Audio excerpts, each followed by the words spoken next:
Daughters of Destiny Interdenominational Fellowship for the Women of Purpose.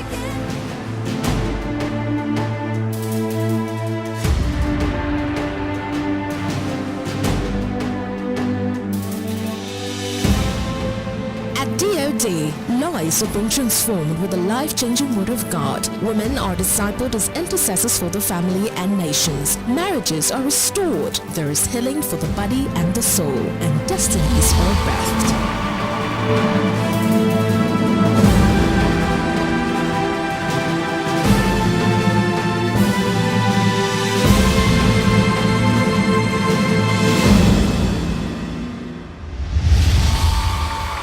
Hello there, viewers. You're welcome to our telecast from Daughters of Destiny Interdenominational Fellowship. My name is Busola Jegede.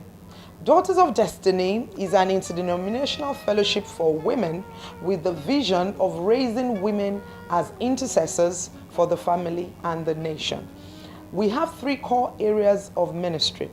We have the prayer ministry, and we raise women groups in different locations to pray for their families and their nations. Secondly, we have the prison ministry, and we make frequent visits to the female prison where we evangelize to the inmates, and thereafter when they're released, we empower them and repackage them to be able to reintegrate back to the society. Thirdly, we have the women empowerment arm of the ministry. We have set up the Destiny Business Institute, where we teach women skills and we help them to identify business opportunities, as well as make them better business women and effective managers of their businesses. We believe every woman should be able to turn her vision to a venture. In this broadcast, we'll be bringing you different expressions of our programs. We have the Mary Company, where we discuss issues as it affects us as women, and we prefer solutions on living godly lifestyles. We also bring preachings and teachings from our weekly and monthly meetings. Do sit back and enjoy this wonderful package, and I'll see you at the end of the program. God bless you. Hello, viewers. You're welcome again to our program from the Daughters of Destiny. As you are probably aware, we usually come on air at this time from the Ministry of Daughters of Destiny with different expressions of our program. This particular expression is called the Mary Company. And as you know from the Bible, Mary, the mother of Jesus, had a particular company. There were some women who were always going about with her. And this is the spirit of this program. We already have on set wonderful women of God who are here to share the mind of Christ on the contemporary challenges that we face, even as Christian women. The topic for today's broadcast is godly women taking charge of their respective callings and the challenges that they face. How do they handle this? I just want to introduce to you those who are here today to discuss with us on this topic. To the far right, I have a wonderful person who has been a source of inspiration to me over the years, and she's a co-pastor from this present house, a ministry in Lagos where governmental and apostolic people are being raised. I have with me Pastor Mrs. Nkoyo Rapo. You're welcome.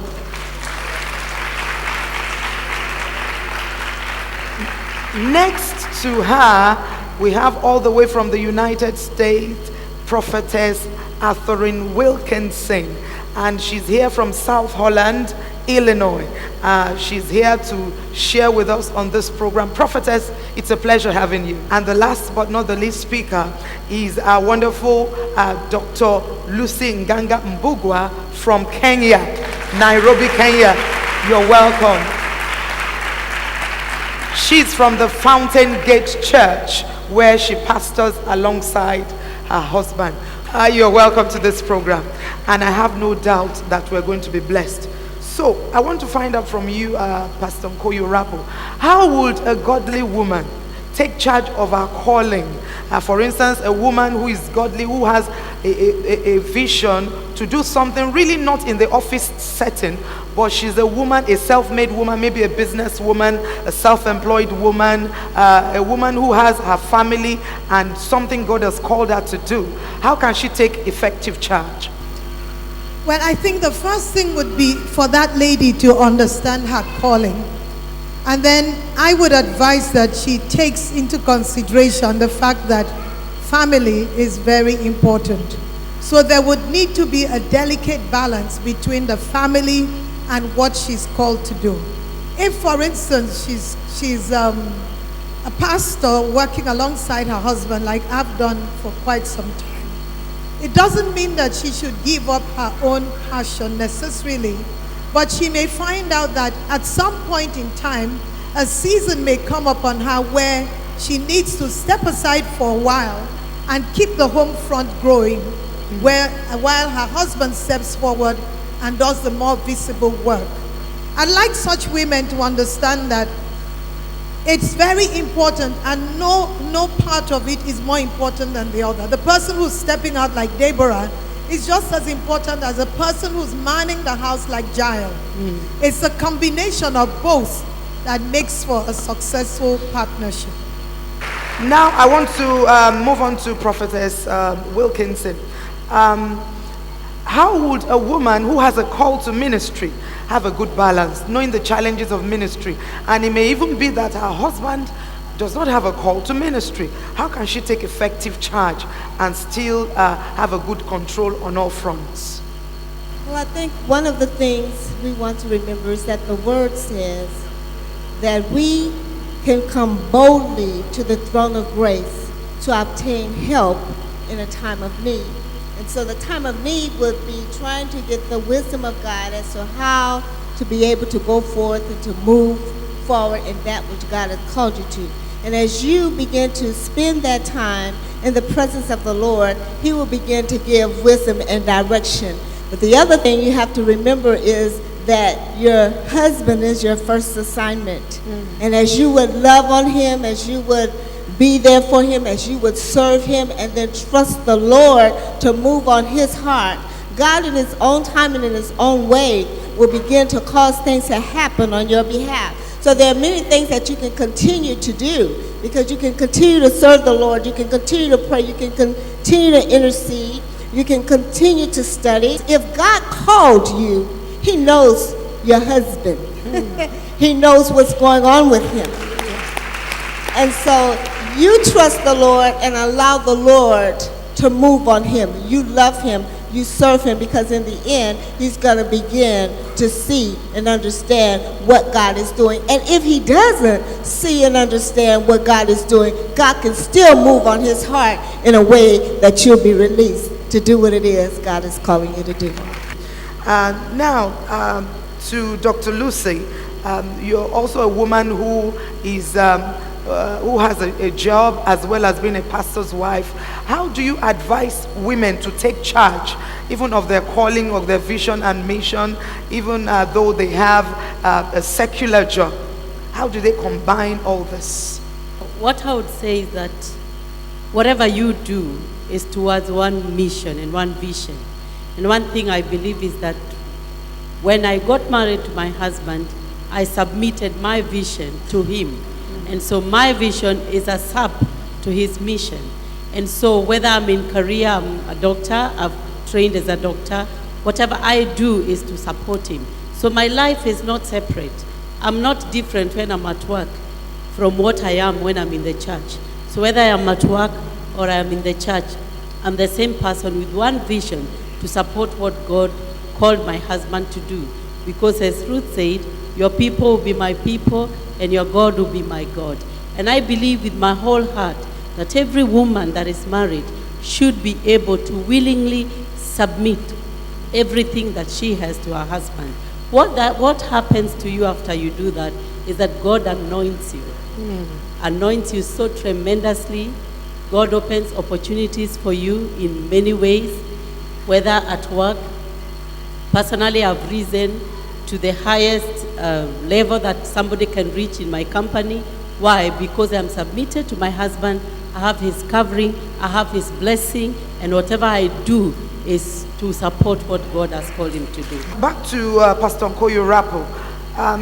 What are the kind of challenges that a woman may face if, for instance, she has a calling, being a homemaker? For instance, she may have financial challenges. She may not be able to meet up with some, especially in the environment where we are. Can you highlight some of these challenges that a woman may face as a homemaker who has a calling, who wants to be godly? First of all, I think I would like to qualify that you can be a homemaker, but you still have some enterprise of your own. So being a homemaker, raising children, doesn't mean that you may not necessarily have a source of income. But what I would interpret that to mean is that your main focus is going to be your home. So you may not be earning as much as your friends in the corporate institutions who are full-time. But I think it's important to put it all in perspective. What do you really want to achieve? In my case, for quite a few years, perhaps between 7 and 10, I couldn't do anything because my husband's timetable was so busy that it required one person to really be at home to watch over the children. Do I regret that? Not in the least. Did it cost something? Oh yes, it may have meant that you couldn't afford to buy maybe the same clothes your friends could afford to buy. But we took a quality decision that the future of our children was more important than any material benefit at the time. Now the children are grown up and left school. I have all the time to do what I would like to do now. But that is more gratifying. So I think you need to make a judgment call. What is my priority? What do I really want to achieve? Yes, you may not have as much as your friends. It may be you would have to give up on some things. Definitely you may have to cut down on certain things, but you would be gratified in the end that you paid the price if that is what you desire to do. Now, prophetess, being a woman called to ministry, sometimes a lot of us feel led by the Spirit of the Lord to do certain things. How do you balance this as against the demands of your marriage?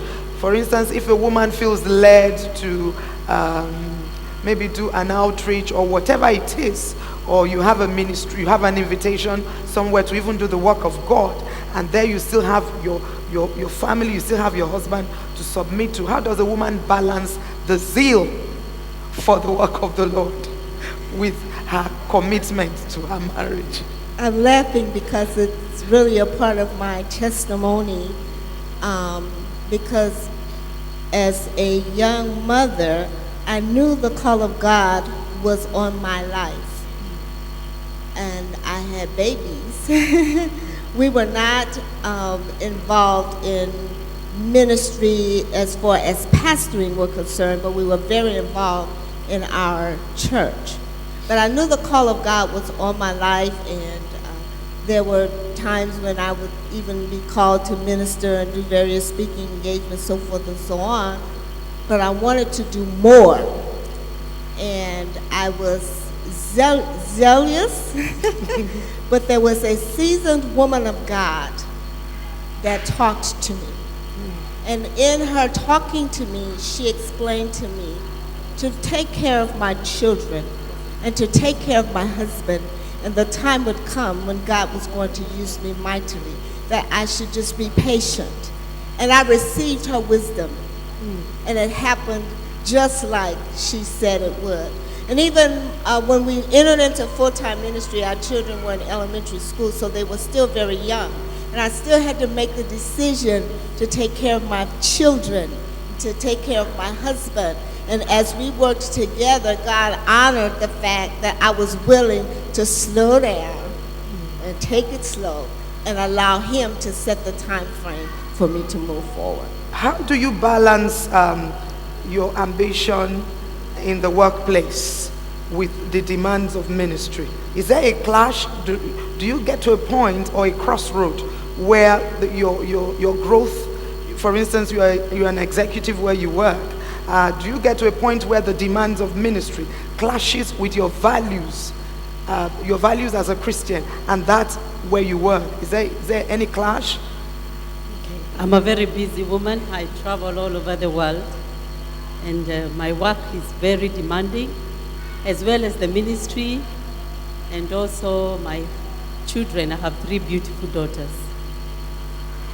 But what has helped me as a person is that I'm very committed to my work.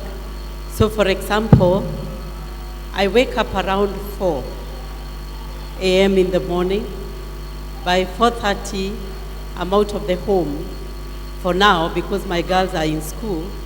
And at 5, I'm settled to study my Bible, to read, and just pray up to around 7, and then I go to the office. That's my commitment. There are things that I've had to let go. For example, I'm not very, very social. I don't really attend many social forums, not because I don't like to be with women, but because something has to drop. It's like the Chinese plates, you are trying to balance them. So something will have to drop for you to grow as a minister and also as a career woman. It's very demanding. For my husband, on Monday, he's free, but for me, I'm supposed to be at work at 7, sometimes meeting ambassadors, meeting very high-powered people, ministers, have to be prepared, and yet I have to study because I run a ministry. And I cannot afford to be wordless. So I have to be full of the word. I have to pray. I've also to go home and minister to my husband in every way. So it calls for commitment, calls for sacrifice, but I can assure you there are absolutely some things that you have to let go. You just have to choose. And I think also in terms of prioritizing, you have to know what is key at a